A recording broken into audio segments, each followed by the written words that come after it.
நண்பர்கள் அனைவருக்கும் அன்பார்ந்த வணக்கம். இன்றைய பதிவில் முரா கிராஸில் ஒரு ஃபஃபலோ அதாவது எருமை ஒன்று விற்பனைக்கு வந்திருக்குது. கன்று எருமை தான்.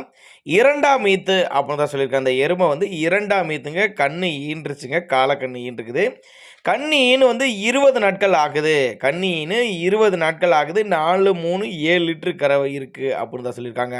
முரா கிராஸில் இரண்டாம் ஈத்து எருமை காலக்கன்று ஈன்றுக்குது. கன்று போட்டு 20 நாட்கள் ஆகுது. 4, 3, 7 லிட்டரு கறவை இருக்குது அப்படின்னு தான் சொல்லியிருக்காங்க. இது எங்கேருந்து விற்பனைக்கு வந்திருக்குது அப்படின்னு கேட்டிங்கன்னா, விழுப்புரம் மாவட்டம். விழுப்புரத்துலேருந்து விற்பனைக்கு வந்திருக்குன்னு தான் சொல்லியிருக்காங்க.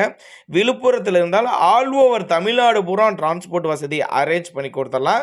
இந்த எருமை உங்களுக்கு பிடிச்சிருந்துச்சுன்னா தாராளமாக அவரோட காண்டாக்ட் நம்பர் டிஸ்பிளே கொடுத்துருக்க தொடர்பு கொள்ளுங்க. தமிழ்நாடு பூரா டிரான்ஸ்போர்ட் வசதி அரேஞ்ச் பண்ணி கொடுத்துடலாம். நல்ல குவாலிட்டியில் எல்லா கிளைமேட்டையும் அடாப்ட் பண்ணிக்கும் அப்படின்னு தான் சொல்லியிருக்காங்க. நாங்கள் கொடுக்கக்கூடிய தகவல் போதுமானதில்லைனா கூட தாராளமாக காண்டாக்ட் பண்ணுங்கள். அனுசரித்து பண்ணி கொடுத்துடலாம் அப்படின்னாங்க நம்மளோட விற்பனையாக தெரிஞ்சுக்க. அப்படி கண்ணு நல்ல கண்ணு, எருமையும் நல்ல எருமை, நல்ல உடல் அமைப்பில் தான் இருக்குது அப்படின்னு தான் நம்மளோட விற்பனையாக தெரிஞ்சுக்க. அப்படி அதனால் அனுசரித்து பண்ணி கொடுத்துருவாருங்க. தாராளமாக காண்டாக்ட் பண்ணுங்கள்.